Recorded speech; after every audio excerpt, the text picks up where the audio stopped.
Good day traders, welcome to this week's RMD Weekly Market Overview. What a weekend it has been. We saw massive rallies in the US dollar denominated FX pairs along with Bitcoin absolutely flying.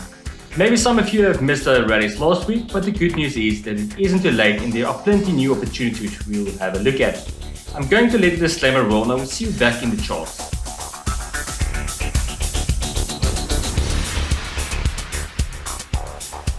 We are starting with the South African Rand. Last week price was unable to get back above the pivot at 1656, and as expected the move towards the lower target at 1610 began to play out. We can also see that we had a breach of this lower diagonal and also even a very small head and shoulder pattern which, if projected downwards, also give us a target at 1610. For this reason the target for this week remains 1610. And also after that, a follow-up move might be a retest of this weekly pivot at 1630.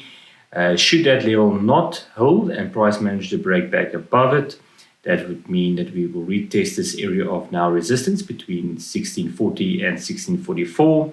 And any rejection from this area would then send us, of course, back to the pivot.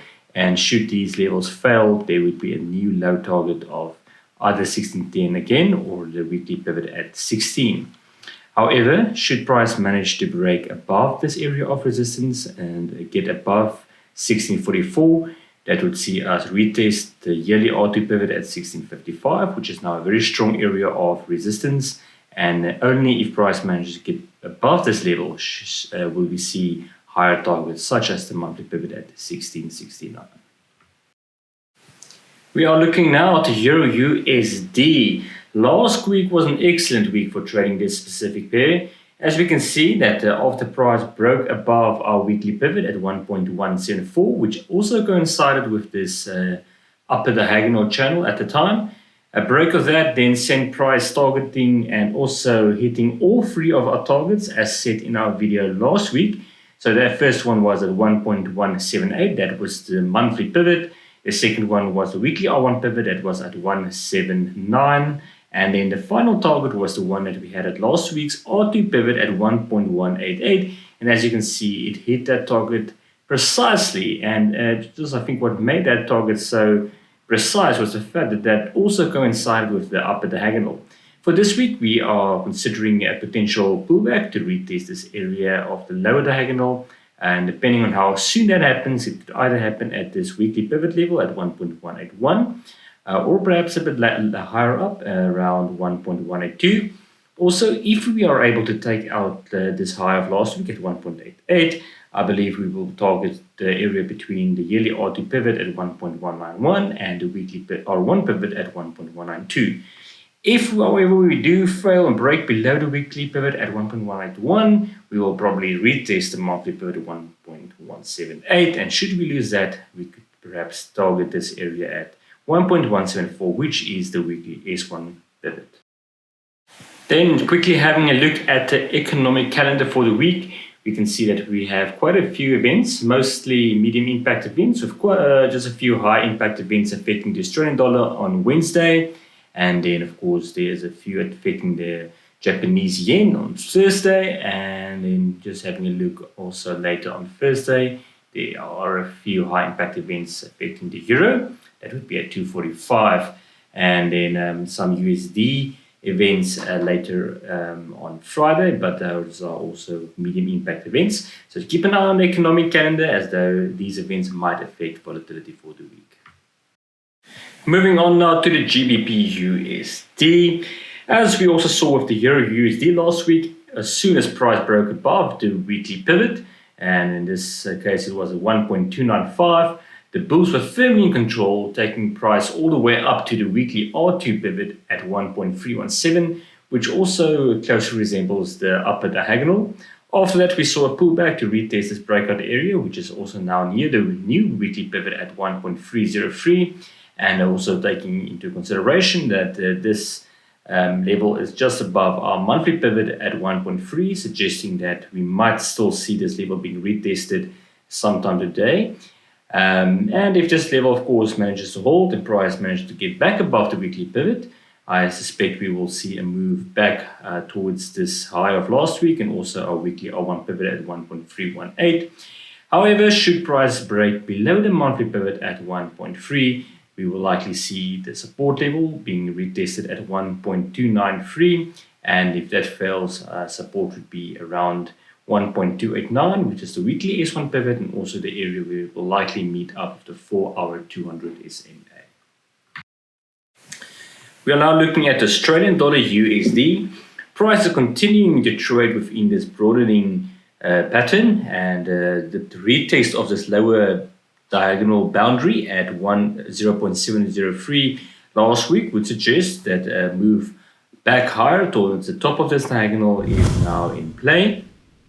It would be important, however, to remain above the weekly pivot at 0.710, and also to get back above this 4-hour 100 SMA at 0.714. Should we do manage to get above that and also above the 4-hour 200 SMA at 0.7165, these areas all acting as resistance, that might give us a target of 0.719. That is where we will see the monthly pivot, also the weekly R1 pivot, and of course, should that manage to break, we can perhaps expect a move higher towards the weekly R2 pivot at 0.724. Just considering a bearish scenario, should price reject this area, and of course be rejected from this 4-hour 100 SMA, and then manages to close below the weekly pivot at 0.710, the areas to look out for some support would be the weekly S1 pivot at 0.704, followed by support at 0.703. We are now looking at the US 100 or NASDAQ 100. Last week saw price break below this lower diagonal boundary, and that sent price lower towards 11,600, where it retested this inverted head and shoulders boundary, and also where it then spent the week consolidating. We can see that initially we had a wider range of consolidation, and that range then tightened as we progressed into the week. Currently, we are trading below the 4-hour 100 SMA and also below our weekly pivot at 11,227. This would mean that should price break out of this range, I'm expecting a new trend to set in. So keeping a careful eye out on this 11,727 level for a break higher, as well as this 11,590 level for a break lower. As the reason being that if we do manage to break below our monthly pivot at 11,500, that could perhaps send price lower to retest support at this 11,285 level. That is our weekly S2 pivot, also an important diagonal boundary of support. And if that fails, of course, there's still this area of our 100 daily SMA that would be probably will probably meet up with it somewhere in between 11,000 and 11,100. However, should price break above our break the range higher towards our weekly pivot and get above it, the targets would include the weekly R1 pivot at 11,923, followed by the weekly R2 pivot at 12,160. And we are moving on to Brent crude oil. Last week, we discussed 3 possible scenarios. The first, which was a further consolidation between these diagonal boundaries, and that ended up being exactly what we saw, with price retesting the upper diagonal boundary, followed by the lower diagonal boundary, where it met some support from the 4-hour 200 SMA, and then price closing just slightly below the lower diagonal boundary on Friday evening, and that would mean that technically we are looking at a short target of 41.04, and of course should that break there would be a further target at 40.55. That is where it will meet up with the weekly S2 pivot. Of course there are still some other areas of support below that as well, but best just to consider these as they happen. Just also taking into consideration that price manages to recover back above 42, that would mean that we will likely then see a retest of the monthly pivot at 42.55, and any break above 42.55 will possibly see a retest of the upper diagonal. That would be around the area of 43.35 to 43.40, and any break or close above that would send price much higher towards this area up here at 45.60 to 45.70. So that would be Brent crude oil. So keep an eye out on those diagonals as they will indicate direction for the week.